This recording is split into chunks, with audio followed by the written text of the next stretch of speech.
बाबा काय होतंय? काय झालं बाबा? ए वरद वरद थांब जरा, आता शांत हो. काही झालं नाहीये मला, बरं आहे मी. बाबा काय झालं रे तुम्हाला? मी किती घाबरलेलो. आई पण फोन उचलत नव्हती, म्हणून मी पोलिसांना फोन लावला.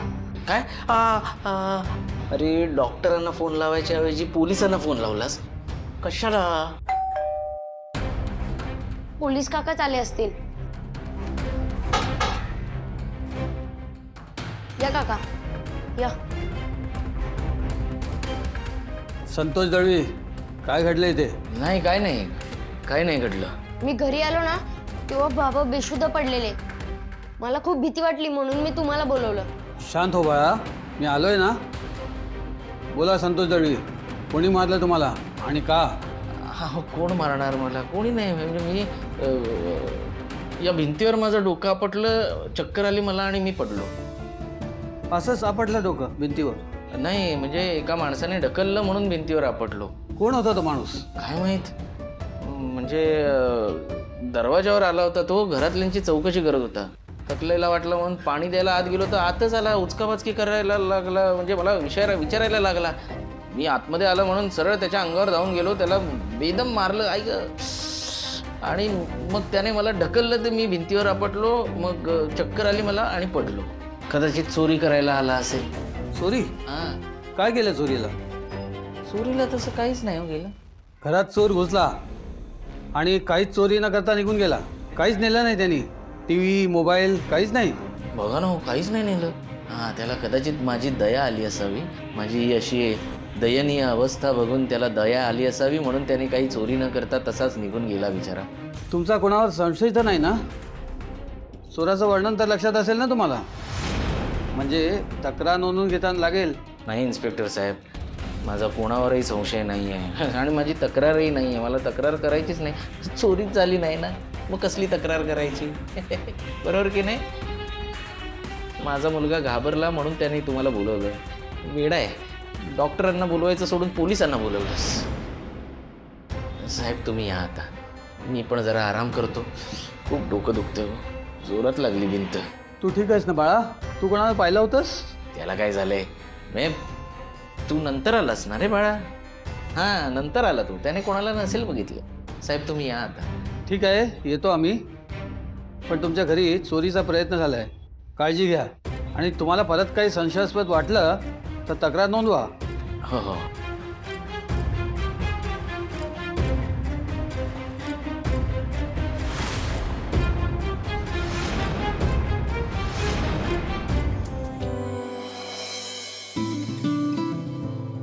खरंच जयंत सर किती समजूतदार आहेत. संतोष दादा त्यांच्याशी एवढं ऑड वागतो, पण दादाच्या मनात काही गैरसमज असतील तर ते दूर व्हावेत म्हणून स्वतःहून आंब्याची पेटी घेऊन लग्नाचं आमंत्रण द्यायला जयंत सर स्वतः त्याच्या घरी आलेत.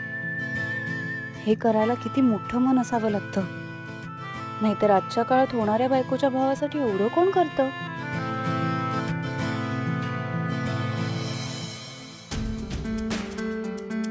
आलात तुम्ही? झालं बोलणं? झाले एकमेकांमधले गैरसमज दूर? येस मिस जानवी, होपफुली आता त्याचे माझ्याबद्दलचे सगळे गैरसमज दूर झाले असते. जयंत सर एक सांगू? येस. मला ना या जगातला बेस्ट नवरा मिळणार आहे. आणि मला त्या जगातली बेस्ट बायको. जयंत सर हे काय झालं? रक्त काय येतं इथून? काय लागलं तुम्हाला? It's nothing miss Janhvi. अहो नथिंग काय? केवढं रक्त येतंय बघा. नक्की काय लागलंय? मिस जानवी ॲक्च्युली ते जिने उतरताना पाय घसरला माझा आणि समोर जी भिंत होती ना तिकडे जाऊन हात आदळला. अरे बापरे. मला सांगा गाडीत फर्स्ट एड बॉक्स असेल ना? मी पटकन आणते. नाही नसेल गाडीत ॲक्च्युली. नाहीये का? बरं मग तात्पुरती रुमाल तरी बांधते त्याच्यावर, म्हणजे रक्त तरी थांबेल. Miss Janhvi it's okay. हे बघा एवढं लागलं नाहीये. हो सर, नेमका आज रुमाल पण आणायला विसरले मी. काय करू आता? जयंत सर मी एक काम करते, वर जाते आणि दादाकडूनच बँडेज घेऊन येते. थांबा. नको मिस जानवी प्लीज थांबा. आपल्याला नाही थांबता येणार तिथे. मला खूप काम आहे, लवकर निघावं लागेल. जयंत सर तुम्हाला कळत कसं नाहीये? हातातून रक्त येते तुमच्या हातावर मलमपट्टी केल्याशिवाय मी तुम्हाला गाडी चालवू देणार नाही. नो मिस जानवी प्लीज थांबा. एवढंच लागण्याने काही होत नाही. ओके जयंत सर कळत कसं नाहीये तुम्हाला? अहो त्याच्यावर जर का मलमपट्टी नाही केली तर रक्त कसं थांबेल? हे बघा मी जान्हवी, आपण इथे थांबून ना टाइम वेस्ट करतोय. अजून बऱ्याच ठिकाणी जायचंय आपल्याला. जयंत सर, अहो मला काळजी वाटतेय तुमची. आता बायको म्हणून एवढाही हक्क नाहीये का माझा? ऍक्च्युली मी जान्हवी, तुम्ही वर गेलात तर मला जास्त त्रास होईल. म्हणजे तुम्ही वर गेलात तर मी गाडीत एकटा राहील आणि मग मला दुखतंय याची जास्त जाणीव होत राहील. ऍक्च्युली फिजिकल पेन मी सहन करू शकतो, पण तुमच्यापासून दुरावा मला सहन होणार नाही. वेल येस, तुम्हाला जर माझ्यासाठी काही करायचंच असेल तर तुम्ही एक काम करू शकता. तुम्ही माझ्या या जखमेवर ना फुंकर मारा. कम मला बरं वाटेल. जयंत सर, तुम्ही पण ना. बरं, बघू.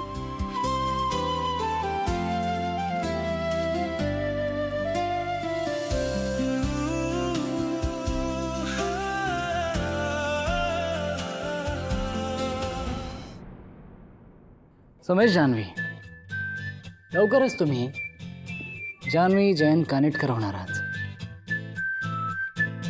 कसं वाटतंय? खरं सांगू, कधी एकदाचा आपल्या लग्नाचा दिवस जवळ येतोय ना असं झालंय मला. माझ्या डोक्यात ना सतत त्याच गोष्टीचा विचार सुरू असतो. वेल, खरं सांगू तर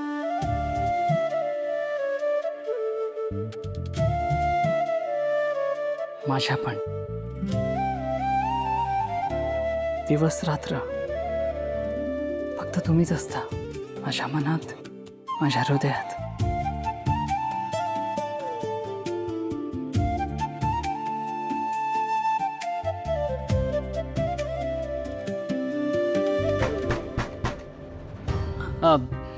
कम इन.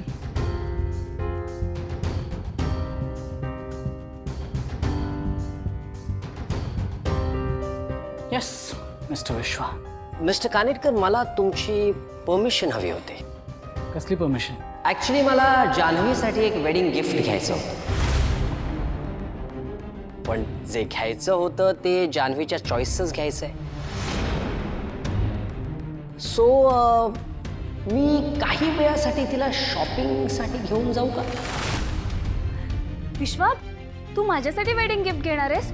काय घेणार आहेस सांग ना मला. अगं तेच तर ना, तेच कळत नाही म्हणून म्हटलं तुलाच घेऊन जातो. चालेल ना? विश्वा, I am sorry.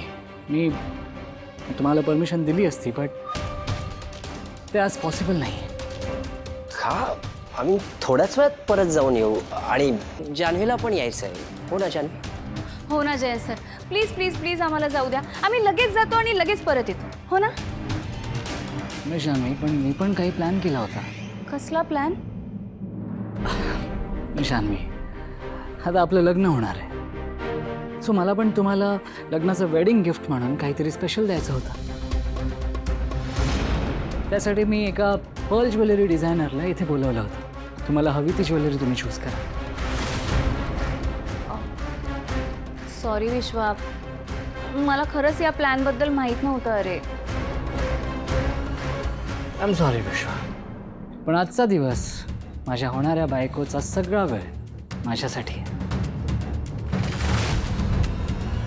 I am afraid तू पुढे कधीतरी प्लॅन कर. Okay, now you can get back to your work. You'll carry on.